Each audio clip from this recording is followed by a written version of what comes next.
It wasn't long ago that me and the team, when we would watch UAP games, were discussing. Actually, we could only daydream back then about this moment. And here we are today.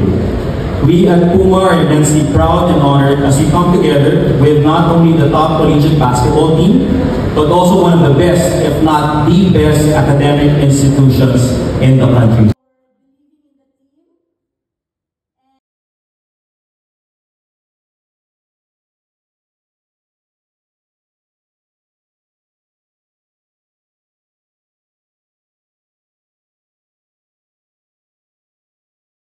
To all those